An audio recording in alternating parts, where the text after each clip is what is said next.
الكريم أما بعد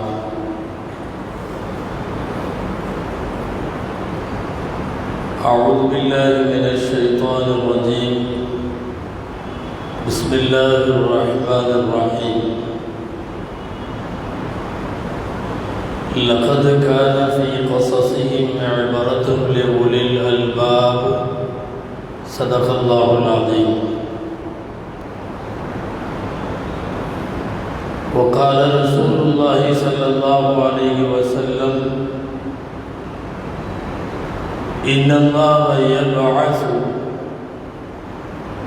في كل رأس 100 سنة من يجدد لها دينها أو كما قال صلى الله عليه وسلم. எல்லாம் புகழும் அல்லாஹு ஜல்ல ஷானஹு தஆலா ஒருவனுக்கே உரித்தாகும். அருமை நாயகம் முஹம்மது ரசூலுல்லாஹ் ஸல்லல்லாஹு அலைஹி வஸல்லம் அவர்களின் மீதும் அவர்களின் சத்திய வழியை பின்பற்றி வாழ்ந்த அனைத்து நல்லடியார்கள், குறிப்பாக நம் அனைவர் மீதும் எல்லாம் வல்ல அல்லாஹ்வின் நல்லருள் என்றென்றும் நிறைவாக உண்டாவதாக. ஆமீன். அல்லாஹ் ஜல்ல ஷானஹு தஆலா திருக்குர்ஆனில் பல்வேறு வரலாறுகளை சொல்லுகிறார். நல்லோர்களின் வரலாறும் உண்டு, தீயவர்களின் வரலாறும் உண்டு. நல்லவர்களின் வரலாற்றை எல்லாம் நமக்கு சொல்லி காட்டும் இறைவன் அதன் நோக்கத்தை சொல்லுகிறான். லகத் கான ஃபீ கஸஸிஹிம் இப்ரத்துல் லிஉலில் அல்பாப்.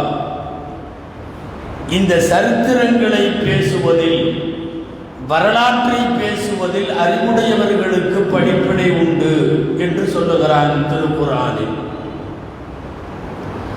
அந்த அடிப்படையில் தான் நீண்ட நெடிய சாதனைகளை புரிந்த நபிமார்கள், நல்லோர்களின் வரலாறு குர்ஆனிலே உண்டு. சில வரலாறுகளை சுருக்கமாக சொல்லுகிற இறைவன் இப்ராஹிம் அலைஹிஸ்ஸலாம் போன்ற சில நபிமார்களின் வரலாறுகளை விரிவாக பேசுகிறார்.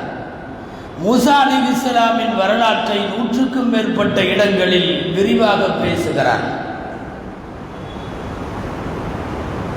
நபிமார்களை தவிர்த்து சில நல்லவர்களின் வரலாறுகளும் குர்ஆனிலே இடம்பெற்றிருக்கிறது. ஹஜ்ரத் லுக்மான் அலைஹிஸ்ஸலாம் என்றொரு மாமனிதர், நல்லடியார், அவர் நபி அல்ல, குர்ஆனில் அவர் வரலாறு இடம்பெற்றிருக்கிறது. துல்கர்னைன் என்றொரு மன்னரை பற்றி குர்ஆன் பேசுகிறது. அவர் நபி அல்ல, சாதனைகள் புரிந்தவர்களை பற்றி திருக்குர்ஆன் அந்த வரலாற்றை தெளிவாக தரமாக பதிவு செய்து வைத்திருக்கிறது. காரணம், இவர்களெல்லாம் வாழ்க்கையில் அவர்கள் வாழ்ந்தது தனி மனித வாழ்வல்ல, அவர்கள் வாழ்ந்தது ஒரு சமுதாயத்திற்கான வாழ்வு. பல 100 பேர் அல்லது பல்லாயிரம் பேர் சேர்ந்து ஆற்ற வேண்டிய பணிகளை ஒரே ஒரு மனிதர் தன் வாழ்வில் செய்து முடித்திருந்தால் அது போன்றவர்களின் வரலாற்றை அல்லாஹ் தவறாமல் குறிப்பிடுகிறார். குறிப்பாக இன்ன இப்ராஹீம கான உம்மா, திருக்குர்ஆன் சொல்லுகிறது ஹஜ்ரத் இப்ராஹிம் அலைஹிஸ்ஸலாம் ஒரு சமுதாயம். அப்ப யார் யாரெல்லாம் தனி மனித வாழ்க்கை வாழாமல் எல்லோருக்குமான வாழ்வை வாழ்ந்தார்களோ, யாரெல்லாம் போனதற்கு பிறகும் அவர்களின் அருமை பெருமைகளை பேசப்படுகிற வரலாறாக வாழ்ந்தார்களோ, அவர்களின் சரித்திரங்களை எல்லாம் சுட்டிக்காட்டவும் விரிவாய் நமக்கு எடுத்துரைக்கவும் தவறவில்லை அல் குர்ஆன். அந்த அடிப்படையிலே தான் பல்வேறு நல்லடியார்களின் வரலாறுகளை நாம் படிக்க வேண்டும், கேட்க வேண்டும், வாசிக்க வேண்டும், அது குறித்து தெளிவு பெற வேண்டும், படிப்பினைகளை, பாடங்களை கற்க வேண்டும். அந்த வரிசையில் நாம் இன்றைய ஜும்மா ரபியுல் ஆஹிரினுடைய இந்த இரண்டாவது ஜும்மா இன்றைக்கு பிறை 11. உலகமெல்லாம் போற்றுகிற கௌதுல் ஆலம் முஹ்யித்தீன் அப்துல் காதர் ஜீலானி கத்தஸல்லாஹ் அவர்கள் பிறந்த தினம் இது. நபிகள் நாயகம் ஸல்லல்லாஹு அலைஹி வஸல்லமை போலவே ரபியுல் அவ்வல் 12 பிறந்து 12 வஃபாத்தானார்கள் அல்லவா ஸல்லல்லாஹு அலைஹி வஸல்லம். அதுபோன்றே இவர்கள் பிறந்ததும் ரபியுல் ஆஹிர் 11, அவர்கள் இறப்பும் ரபியுல் ஆஹிர் 11 என்று குறித்து தருகிறார்கள் சில வரலாற்று ஆசிரியர்கள். எனவே பிறப்பும் இறப்பும் ஒரே நாளாக ஆகி கடந்த மாதத்தில் ரபியுல் என்பது முதல் வசந்தம் என்றால் இது ரபியுல் ஆஹிர் மற்றொரு வசந்தம் அல்லது கடைசி வசந்தம். நபிகள் நாயகம் ஸல்லல்லாஹு அலைஹி வஸல்லம் ஒரு ஹதீஸில் இப்படி சொல்லுவார்கள், ஒவ்வொரு 100 வருஷத்தினுடைய துவக்கத்திலும் ஒவ்வொரு 100 வருஷம் உலகத்தில் கடக்கிற போது இந்த மார்க்கத்தை புதுப்பிப்பதற்கென்று சில பேரை அல்லாஹ் அனுப்பி வைக்கிறார். ஒவ்வொரு நூற்றாண்டிலேயும் இது நடந்திருக்கிறது. நம் வரலாற்றை பார்த்தால் ஒவ்வொரு நூற்றாண்டிலேயும் மிகப்பெரிய ஆளுமைகள் இருந்திருக்கிறார்கள், அல்லாஹுவால் அனுப்பப்பட்டவர்கள்.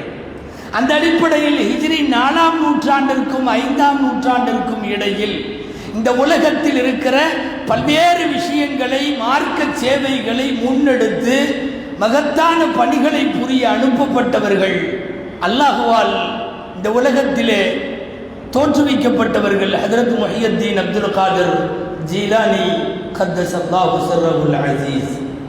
உலகமெல்லாம் கௌதுல் ஆலம் என்றும் மஹபூபே சுபஹானி என்றும் பல்வேறு புனைப்பெயர்களாலும் சிறப்பு பெயர்களாலும் அழைக்கப்படுகின்ற இவர்கள் பிறப்பு மற்றும் இறப்பு தினத்திலே நாம் இன்றைக்கு ஜும்மாவை சந்திக்கிறோம். சுல்தானுல் அவுலியா, உலகத்தில் இருக்கிற வலிமார்களுக்கெல்லாம் அரசர் என்றும், தாஜுல் ஆரிஃபீன், ஆன்மீக பெருமக்களுக்கெல்லாம் கிரீடம் என்றும், அப்துல் காதர் என்பது பெயராக இருந்தாலும் முஹ்யித்தீன் என்று மார்க்கத்தை உயிர்ப்பித்தவர் என்கிற சிறப்பு பெயரையும், இவைகளையெல்லாம் பெயராக பெற்றவர்கள் குதுபே பக்தாத் என்று தஸவ்வுஃப் சார்ந்த ஆன்மீக பெருமக்கள் தங்களுடைய நூல்களில் குறிப்பிடுகிற ஹதரத் அவர்கள் முஹ்யித்தீன் அப்துல் காதர் ஜீலானி. அவர்களுடைய பிறந்த நாள் ஆதலால் நினைவு நாளாக இருப்பதினால் ஒரு 100 வருஷத்தில் அல்லாஹ் அனுப்பி வைக்கின்ற அந்த நூற்றாண்டிற்கான முஜத்தித் என்று சொல்லப்படுகிற அவர்களை குறித்து செய்திகளை, வரலாற்றை, அவர்கள் நமக்கு விட்டு சென்ற பாடங்களை, மெஞ்ஞானம் என்றால் என்ன என்பதை, ஆன்மீகத்தினுடைய பாதை எது என்பதை, இதையெல்லாம் தீர்க்கமாக உலகத்திற்கு பாடம் நடத்திய பெருமகனார் ஹஜ்ரத் முஹ்யித்தீன் அப்துல் காதர் ஜீலானி குத்திஸ சிர்ருஹு.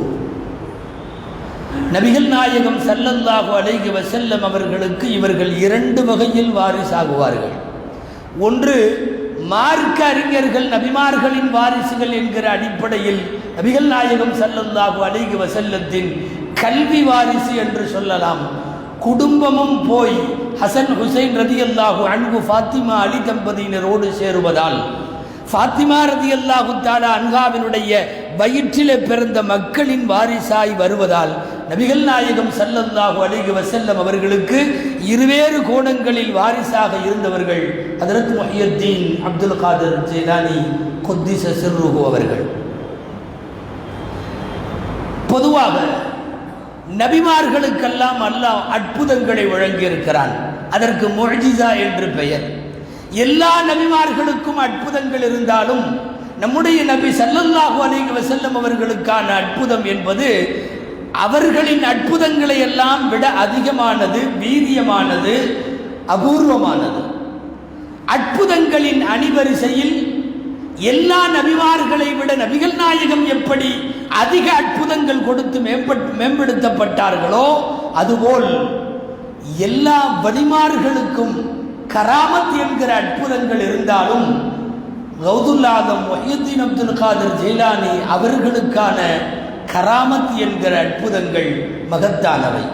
உலகத்தில் வேறு எந்த வலிமார்களுக்கும் அல்லாஹ் வழங்காத பல்வேறு சிறப்புகளை எல்லாம், கராமத்துகளை எல்லாம் அல்லாஹ் இவர்களுக்கு கொடுத்தான். எல்லா நபிக்கும் அந்தந்த நபியின் உம்மத்திலே வலிமார்கள் இருந்தார்கள், இருக்கிறார்கள். எல்லா நபிமார்களுக்கும் நாம் வரலாறு கேள்விப்பட்டிருக்கிறோம் அல்லவா? சுலைமான் அலைஹிஸ்ஸலாமின் அரசவையில் கண்மூடி திறப்பதற்குள் பல்லாயிரம் மைல்களுக்கு அப்பால் இருந்த ஒரு அரசவை இருக்கையை கொண்டு வந்து ஒரு நபர் கொண்டு வந்து நிறுத்துகிறார். அவர் சுலைமான் அலைஹிஸ்ஸலாம் என்கிற நபிக்கு அவருடைய கூட இருந்த ஒரு ஆன்மீக பெருமகன். எப்படி எல்லா நபிமார்களுக்கும் வலிமார்கள் இருந்தார்களோ அவர்களுக்கெல்லாமே அப்படிப்பட்ட வலிமார்கள் இருக்கிற போது அருமைநாயகம் ஸல்லல்லாஹு அலைஹி வஸல்லத்திற்கும் மிகச்சிறப்பான வலிமார்கள் உண்டு. அந்த வரிசையில் அதன் தலைவர் ஹதரத் முஹியுத்தீன் அப்துல் காதர் ஜீலானி குத்திஸ சிர்ருஹு அவர்கள். அவர்களின் வரலாற்றின் சில பக்கங்களை இந்நாளிலே நாம் தொட்டு பேச காரணம், ரபியுல் ஆகிர் வந்து விட்டாலே உலகமெல்லாம் அந்த மகானை நினைவு கூர்ந்து பேசுவதற்கு காரணம் என்னவென்றால், பொதுவாக வலிமார்கள் என்கிற போது ஒரு அலர்ஜி சமீப காலங்களில் ஏற்பட்டிருக்கிறது அல்லவா? ஒரு ஒவ்வாமை ஏற்பட்டிருக்கிறது, குறிப்பாக இளம் தலைமுறைக்கு. அவுலியாக்கள் என்று சொன்னாலே அது ஏதோ ஒரு ஆகாத தலைப்பு, தொடக்கூடாத தலைப்பு, வாசிக்க கூடாத விஷயம் என்றெல்லாம் மூளைச்சலவையால் ஏற்பாடு செய்யப்பட்டிருக்கிற விஷயங்களுக்கிடையில் அந்த நல்லோர்களின் வாழ்விலும் நமக்கான செய்திகள் உண்டு. அவர்கள் வாழ்ந்துவிட்டு போன தடங்களிலும் நமக்கான பாடங்கள் உண்டு என்பதை தெரிந்து கொள்ள இது போன்றவர்களின் வரலாறு நமக்கு முக்கியமானதாக இருக்கிறது. வலிமார்கள் என்பவர்கள் வெறுமனே கராமத்து காட்டுபவர்கள் அல்ல. பொதுவாக ஆன்மீகத்தில் 2 வார்த்தை சொல்லுவார்கள். கராமத் என்றொரு வார்த்தை, இன்னொரு வார்த்தை இஸ்திகாமத் என்றொரு வார்த்தை. கராமத் என்றால் அற்புதங்கள் தெரியுதல், காரணங்கள் விளங்குதல் என்று மக்கள் பொருள் கொள்வார்கள். இஸ்திகாமத் என்றால் நிலைத்த தன்மை, கொள்கையில் நிலைப்பாடு, கோட்பாட்டில் உறுதியான நிலைப்பாடு, செய்யும் அமல்களில் நிலைப்பாடு, அல்லாஹுவுடனான தொடர்பில் இம்மி அளவும் பிசகாமல் கடைசி வரை ரப்புடைய தொடர்பிலே இருக்கிற அந்த நிலைப்பாடு, அதற்கு இஸ்திகாமத் என்று பெயர். மனித மனங்கள் அவுலியா என்று சொன்னாலே கராமத் இருக்கிறதா என்று தேடும், அல்லாஹ் இஸ்திகாமத் இருக்கிறதா என்று தேடுவான். மனித மனம் அற்புதத்தை தேடுகிறது, அல்லாஹ் அற்புதங்களை தேட மாட்டான். அற்புதங்களை அப்படி அவன் வெளிப்படுத்துவதை விரும்ப மாட்டான். அல்லாஹ் ஒரு அடியான் இஸ்திகாமத்தாக இருக்கிறானா, அவன் நிலைத்திருக்கிறானா என்னுடைய தொடர்பில், மார்க்க தொடர்பில், அவன் இறையச்சத்துடன் கூடிய வாழ்வில் அவன் உறுதியான நிலைப்பாட்டோடு இருக்கிறானா என்று பார்ப்பதுதான் இங்கே முக்கியம். ஹதரத் முஹியுத்தீன் அப்துல் காதர் ஜீலானி தங்கள் வஃபாத்தாகிற சுமார் 90 வயது வரைக்கும் நிலைத்த நிலைப்பாட்டில், கொள்கை உறுதியில், அல்லாஹுவோடு உள்ள தொடர்பில் உறுதியாக இருந்து இந்த உலகத்திற்கு வழிகாட்டியவர்கள். அவர்களின் வம்சம் அப்படி, அவர்களின் பெற்றோர் அப்படி, குடும்பம் அப்படி. கீழே கிடந்த ஒரு மரத்திலே இருந்து கீழே விழுந்த ஒரு கனியை எடுத்து சாப்பிட்டு விட்டு, பசியின் வேகத்தில் சாப்பிட்டு முடித்து விட்டு, யாருடைய மரமோ அனுமதி இல்லாமல் தின்று விட்டோமே என்று அந்த வீட்டுக்கு போய் தெரியாமல் சாப்பிட்டதை மரத்தின் உரிமையாளரிடம் சொல்ல, அவர் அதற்காக சில வருஷம் என்னிடம் வேலை செய்ய வேண்டும் என்று கேட்பார். அப்துல்லாஹ் சௌமழி என்கிற அவரும் மிகப்பெரிய இறைநேசர். வேலை முடிந்து விடைபெறுகிற போது இந்த மனிதருக்கு, பழத்தை சாப்பிட்டவர் பெயர் அபு சாலேஹ், அவருக்கு சொல்லுவார், என் மகளை கட்டித் தருகிறேன், என் மகள் பெயர் ஃபாத்திமா. அபு சாலேஹ் ஃபாத்திமா என்கிற இறைநேசர்களுக்கு பிறந்தவர்கள் தான் முஹியுத்தீன் அப்துல் காதர் ஜீலானி கத்தசல்லா அவர்கள். ஒரே ஒரு பழம் வாயிலே போனதற்காக வருத்தப்பட்டு பல்லாண்டு வேலை செய்த அபூ சாலிஹ் என்பவருக்கும், ஒரு மிகப்பெரிய இறைநேசரின் மகளாக பிறந்து மார்க்க ரீதியாக வளர்க்கப்பட்ட ஃபாத்திமா தம்பதியினருக்கும், ஒரு இறைநேச குடும்பத்தில் பிறக்கிற குழந்தை அவர்களின் வழியொட்டியே வந்ததாலோ என்னவோ, புனித ரமதானுடைய காலங்களில் அவர்களின் தாய் ஃபாத்திமா சொல்லுகிறார், எந்த ரமதானிலேயும் என்னிடத்திலே அந்த குறிப்பிட்ட 2 ஆண்டுகள் பால் குடித்த போது முஹியுத்தீன் அப்துல் காதர் பகலிலே பால் குடிக்க மாட்டார் ரமதானில். முஹியுத்தீன் அப்துல் காதர் ஜெயிலானி அவர்கள் பிறப்பிலிருந்தே ஒரு பரிசுத்த வாழ்க்கைக்கு அல்லாஹுவால் தேர்ந்தெடுக்கப்பட்டவர்கள் என்பதை சொல்லுகின்ற ஆதாரபூர்வமான நூல்களில் பதிவாகி இருக்கிற செய்திகளை மாத்திரம் நாம் பார்க்கிறோம். சுமார் 18 வயது அவர்கள் கல்வி கற்பதற்காக பக்தாத் நகருக்குள்ளே நுழையும் போது எக்கச்சக்கமான கல்விகளை கற்று முடித்தார். தப்சீர், ஹதீஸ், ஃபிக்ஹ் என்றெல்லாம் சொல்லப்படுகிற சுமார் 13 கலைகளில் பாண்டித்யம் பெற்றவர். தன்னிகரற்ற கல்வி மேதையாக அந்த காலத்தில் விளங்கியவர். 25 ஆண்டு காலங்கள் தங்கள் கல்வியிலே செலவழித்ததற்கு பின்னால் மேலும் சுமார் 20-25 ஆண்டு காலங்கள் 50 வயது வரை திருமணம் செய்யவில்லை அவர்கள் என்பது இங்கே நாம் கவனிக்க வேண்டிய ஒன்று. 25 ஆண்டு காலங்கள் அகத்தை சுத்தப்படுத்துவதில், ஆன்மீக படிக்கட்டுகளை ஏறி தாவுவதில், தங்களுடைய உள்ளத்தை ரப்புக்காக வேண்டி பணிய வைப்பதில், ரப்பிடம் சரணாகதி அடைய வைப்பதில் அவர்கள் தொடர்ந்து இருந்திருக்கிறார்கள். பல்வேறுபட்ட ஆன்மீக படித்தரங்களை கடந்து வந்த காரணத்தால் சுல்தானுல் அவுலியா, உலகத்தின் வலிமார்களுக்கெல்லாம் அரசர் என்கிற பேறு பெற்ற வாழ்க்கை அவர்களுக்கு கிடைத்தது. நிறைய அவர்களின் வரலாற்றை எல்லாம் சொல்ல வேண்டாம். சுருக்கமாக முஹியுத்தீன் அப்துல் காதர் ஜெயிலானி கத்தஸல்லாஹ் கௌதுல் ஆலம் அவர்களை பற்றி நன்றாக தெரிய ஒரு 4 வார்த்தை சொல்லுங்களேன் என்று அவர்கள் காலத்திலே வாழ்ந்த வரலாற்று ஆசிரியர்களிடத்திலே கேட்கப்பட்டது. 4 வார்த்தையில் சொல்லுகிறோம் என்று அவர்கள் சொல்லுவது: 1, சரீஉத்தம்ஆ, அடிக்கடி அழுது கொண்டிருப்பார்கள், வேகமாய் கண்ணீர் வரும். முஜாபுத் தஅவா, எப்போது கையெடுத்து எதை பிரார்த்தித்தாலும் அந்த துஆ கபூலாகிவிடும். சஹியுல் யது, கொடுப்பதற்கென்றே அல்லாஹுவால் வழங்கப்பட்ட கையது, வாரி வாரி யாருக்காவது கொடுத்து கொண்டே இருப்பார்கள்.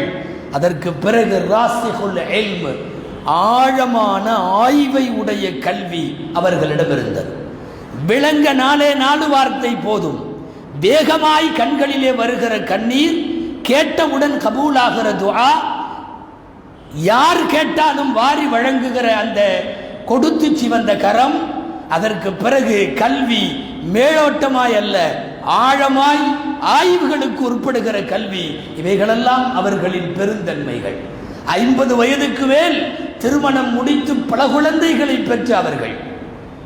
வரலாற்று ஆசிரியர்கள் தருகிறபடி 27 ஆண்களும் 21 பெண்களுமாக சுமார் 48 குழந்தைகள்.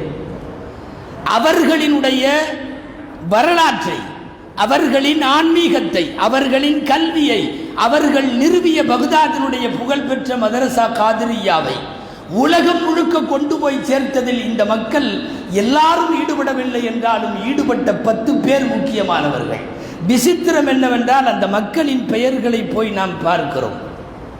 நிறைய பேர் அப்துல்லா, சின்ன அப்துல்லா, பெரிய அப்துல்லா, நடு அப்துல்லா, பெருசா இருக்கிற அப்துல்லா, உடம்பு பெருசா இருக்கிற அப்துல்லா, உடம்பு சின்னதா இருக்கிற அப்துல்லா, அத்தனை பேரும் அப்துல்லாக்கள்.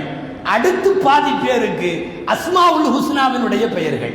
அஸ்மாவுல் ஹுஸ்னா என்றால் அப்துல் ஜப்பார், அப்துல் காதிர், அப்துல் அசீஸ், இப்படியே பெயர்கள். வேறு ஒரு 6 ஆண் குழந்தைகளின் பெயர்கள் அத்தனையும் நபிமார்களின் பெயர்கள். யஹ்யா, ஜக்கரியா, ஈசா, சாலிஹ் எல்லாம். உலகத்திலே இன்றைக்கு புது பெயர்களை தேடுவதிலும், அர்த்தமே இல்லாமல் வாயிலே நுழையாத பெயர்களை வைப்பது ஒரு ஃபேமஸாக கொண்டாடப்படுகிற இச்சூழ்நிலையில் ஒரு மிகச்சிறந்த முன்னோடியும் முன்மாதிரியும் வலிமார்களும் தலைவருமானவர் தங்களின் குடும்பத்திற்கு பார்த்து பார்த்து அவர்கள் வைத்த பெயர்கள் எல்லாம் அம்பியாக்களுடைய பெயர்களும் அஸ்மாவுல் ஹுஸ்னாவிலே வருகிற பெயர்கள் என்று பார்க்கிறோம். வழிப்பறி கொள்ளை அந்த காலத்திலே அதிகம். வழிப்பறி கொள்ளை, திருட்டு, அடுத்தவர்களின் சொத்தை அபகரித்தல் உள்ளிட்ட பெருங்குற்றங்களை செய்த சுமார் 1,00,000 பேர் இவர்களால் திருந்தி இருக்கிறார்கள் என்பது வரலாறு. 20,000 யூத கிறிஸ்தவ மதத்தை சார்ந்தவர்கள் இவர் கையாலே கலிமா சொல்லி இருக்கிறார்கள். இமாலய சாதனைகள். தஅவாவுடைய பணியில் குடிகாரர்களையும் கொள்ளைக்காரர்களையும் 1,00,000 பேரை ஒரு தனி மனிதர் திருத்தினால் அவர் தனி மனிதர் அல்ல, அவர் சமுதாயம். 20,000 பேர் யூத நசராக்கள் இவர்களின் போதனைகளினால் திருந்துகிறார்கள் என்றால் இவர்கள் வாழ்ந்தது ஒரு தனி மனிதன் அல்ல, ஒரு வாழ்வல்ல, ஒரு சமுதாயத்திற்கான வாழ்வு. அதிகம் பிடித்து போனது ஆன்மீகம். எனவே இவர்கள் வாழ்க்கையிலேயே அதிகம் விரும்பிய நூல் இமாம் கஸாலி ரஹ்மத்துல்லாஹி அலைஹி எழுதிய இஹ்யா உலூமுத்தீன். இவர்கள் உங்கள் வழிகாட்டி யார் என்று அவர்களிடம் கேட்டால் இமாம் கஸாலி என்று ஒற்றை வரியில் சொல்லிவிடுவார்கள். அவர்களின் பாணியும் அவர்களின் எழுத்தும் அவர்களின் நடையும் பிடித்து போய் இவர்கள் எழுதிய உலக பிரபலமான குன்யா லி தாலிபி தரீகில் ஹக் என்கிற உலகத்தின் பல்வேறு மொழிகளில் மொழிபெயர்க்கப்பட்ட அந்த நூல் இமாம் கஸாலியினுடைய ராஜபாட்டையை பின்பற்றி அவர்கள் போன பாதையிலேயே போனது. சுமார் மிக பிரபலமான 40க்கும் மேற்பட்ட நூல்களை எழுதி இந்த உலகத்தில் கல்வி பணியாற்றியவர்கள். மிகப்பெரிய ஒரு அரபிக் கல்லூரியாய் பல்கலைக்கழகமாய் பகதாது பெருநகரத்தில் அவர்கள் உருவாக்கிய மதரசா தான் மதரசா காதிரியா. மிகப்பெரிய அளவில் கல்வி பணி அல்ல, அந்த காலத்திற்கு தேவையான உலமாக்களை, போர் வீரர்களை, பைத்துல் முகத்தஸை மீட்கிற பணியில் போராடியவர்களை, பெரிய பெரிய அவுலியாக்களை எல்லாம் வெளிப்படுத்தியது இந்த அவுலியாக்களின் தலைவாயிலான முஹ்யித்தீன் அப்துல் காதர் ஜெயிலானி கத்தஸல்லாஹ் அவர்கள் எழுதிய நூல் என்று சொல்லலாம். தனி நபரின் வரலாறாக பார்க்க வேண்டியதில்லை.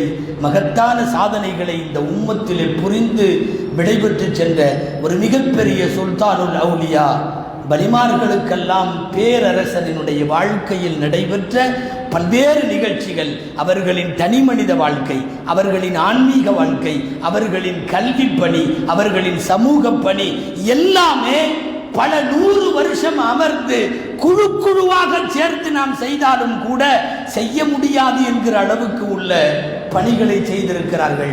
நான் ஆரம்பத்தில் சொன்னது போல் ஒவ்வொரு நூற்றாண்டுக்கும் அல்லாஹ் ஒரு முஜத்திதை அனுப்பி தருவான் இந்த உம்மத்திற்கு. ஒவ்வொரு 100 வருஷத்திலேயும் அப்படிப்பட்ட மகத்தான ஆளுமைகள் பிறப்பார்கள். அப்படி 460 பிறந்து 570 470 பிறந்து 560 61 வஃபாத்தான 91 வயதை உடைய ஹதரத் முஹ்யித்தீன் அப்துல் காதர் ஜெயிலானி அவர்கள் தோற்றுவித்த பகதாதினுடைய காதிரியா மதரசாவில் அடக்கம் செய்யப்பட்டு இன்றளவும் அங்கே உறங்கிக் கொண்டிருக்கிறார்கள். நிறைய பேர் வந்து கேட்டார்கள். சூஃபிசம் என்கிறார்கள், ஆன்மீகம் என்கிறார்கள், தசவுஃப் என்கிறார்கள். அது என்றால் என்ன என்று எங்களுக்கு சுருக்கமாக சொல்லுங்கள் என்று கேட்டபோது கௌதுலாலும் அவர்கள் சொன்ன வார்த்தை 2 வார்த்தை தான். வழி என்பதற்கு நீங்கள் அற்புதங்களை தேட வேண்டாம், பெரிய பெரிய கராமத்துகள் காரணம் விளங்குவதை தேட வேண்டாம், 2 வார்த்தை போதும். சொன்னார்கள், அஸ்ஸிதுகு மஅல் ஹக் வ ஹுஸ்னுல் ஹுலுகி மஅல் ஹல்க். அல்லாஹ்வோடு வாழ்க்கையின் எல்லா நேரங்களிலும் நீ உண்மையா இருக்கிறது ஒன்று. 2வது, அகிலத்தில் இருக்கிற எல்லா மக்களோடும் நற்குணத்தோடு பழகிறது. இந்த 2 தான் அவுலியா என்று சொல்லிவிட்டார்கள். அல்லாஹ்வோடு உண்மை தொடர்பு, அஸ்ஸிதுகு மஅல் ஹக். 2வது ஹுஸ்னுல் ஹுல்கி மஅல் ஹல்க், எல்லா படைப்புகளோடும் நற்குணத்தோடு பழகுவது. நாம் காரணங்களையும் அற்புதங்களையும் தேடி அலைகிறோம். இல்லை, ரப்புடன் தொடர்பும் மக்களின் தொடர்பும் மார்க்க நெறிப்படி அமையுமானால் அவர்கள் நிச்சயமாக உலகில் சிறந்த வலிமார்கள். எல்லாம் வல்ல அல்லாஹு ஜல்ல ஷானுஹு தஆலா வலிமார்களின் நல்துஆவை தருவானாக. எப்போதும் அவர்களுடைய அல்லாஹ்வுடைய தொடர்பிலேயே இருந்து அல்லாஹ் எதிர்பார்ப்பது போல் இஸ்திகாமத்துத்தீன் என்கிற மார்க்கத்தில் நிலைத்த தன்மையை அல்லாஹ் வாழும் காலமெல்லாம் நமக்கும் நம் சந்ததிக்கும் வழங்குவானாக. ஆமீன். வ ஆகிரு தஅவானா அனில் ஹம்துலில்லாஹி ரப்பில்